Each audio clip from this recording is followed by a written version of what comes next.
Mga buhing Santos, welcome sa atong Millennial Documentary Program sa DF Channel. Ning musling soon na Dr. DF. Ang atong hisgutan karon mao na ang Divine Governance Movement. Now, kining Divine Governance Movement was officially founded at 3 o'clock this day, October 18, 2025, at Cabalit Law Office diya mismo sa Bildero Street, Tagbilaran City, atol sa kipahigayon nga tigong sa upat ka kahupungan and nahimo kining lima ang Association of Writers and Radio Announcers Foundation Incorporated, of which we represent yung inusab sa lubas sa dagang Bisaya. Din kining ubos igsuon maoy pangulo dinhi sa Bohol sa Ludabi Bohol. O inusab sa National Visayan Napiskay Culture and Arts Incorporated with the President Dr. J.S. B. Tirol. O inusab sa Bohol Literary Arts Culture Circle nga gipaguluhan ni Madam Aurora Galos.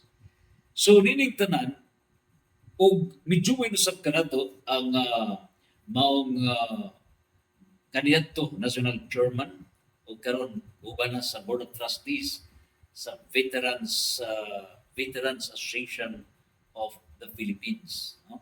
Nga si Brigadier General Joseph Sevilla ang kanhi board member o sa lalawigan sa Bohol. When I was assigned as his secretary to the office of the board member back in 1986, ito mga panahon. And so, uban sa niini, of course, si Ma'am Carmen Cagad, and of course, ang overall na advisor na si retired Judge George Cabalet na magiging naghapnig o naghapsay iniupat ka mga kaupungan dito sa iyang buhatan. Now, before kita may tambong niini, ato nang gipamalandong tanan nga ang problema sa nasod ng Pilipinas dili ni masulbad by a wrong diagnosis of the problems. Dili gyud ni masulbad. Bisan pag karadlaw ta mag-itsa kung wrong diagnosis of the problem. Nawato nang gidayag diha kaninyo nga ang gihimong solusyon sa IDSA 1, IDSA 2, and of course, niining IDSA 3, mao ang personal solution. Ang personal solution is replacement solution. Ang replacement solution mao nga ang naglingkod sa kagamhanan, mo-out ka na, ipa-resign, no? O mupuli na sa ang lain nga administration. Now, we have observed nga human si Marcos na wala 1986, mipuli si Coraqino, ngadto na ni Ramos, ngadto na sa uban ng mga presidente. Pero problema gihapon sa corruption, the same o ni-increase. And in fact, ang utang sa Pilipinas, misamo to sa pagkasakan. So, miabot ang panahon nga si Irap Estrada, muna lingkod sa kagamanan, may reklamo na ang katawhan. Nga ba? Tungod gihapon sa problema ng corruption. And so, there was an IDSA 2 o napapas na out si Irap Estrada. And here comes Gloria Macapagal Arroyo. Dito, misamot ang problema. Corruption problem. So nakita nga IDSA 1, IDSA 2, the problems, demonstration sa katawhan, diyan karagan, demanding for resignation. But, kung sa'yo nakita po, maugyapon, misakat ang problema. Nan karon ang pamalandong, nini karon nga IDSA 3.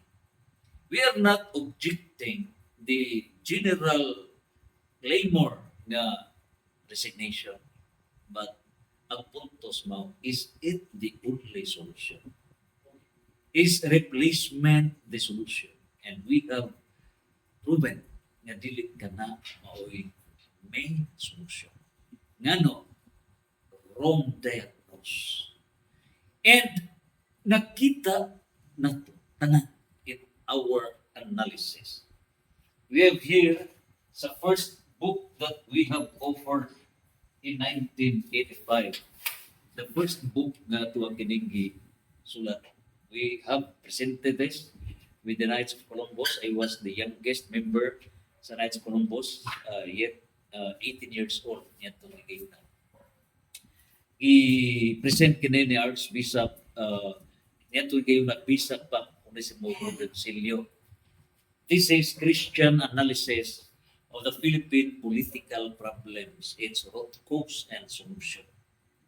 Ni adiri ang maong pagpadayag nga gamot hinungdan sa mga problema panahon pa ni sa Marcos regime, compile tanan, no? FM compile tanan nga mga problema.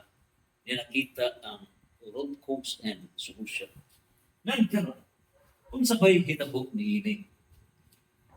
Ang gihimong solusyon sa atong mga politicians is replacement, but the same issue. Namun sa badiyay ang correct diagnose. Ang diagnose mao the demon of deception. Unsa ba ang demon of deception? Ni ara di ay nato. So, Matthew chapter 7, verse 1 to 3, dili kita magkakuha sa puling sa lain nga mga mata unless we remove first sa truso sa atong mata.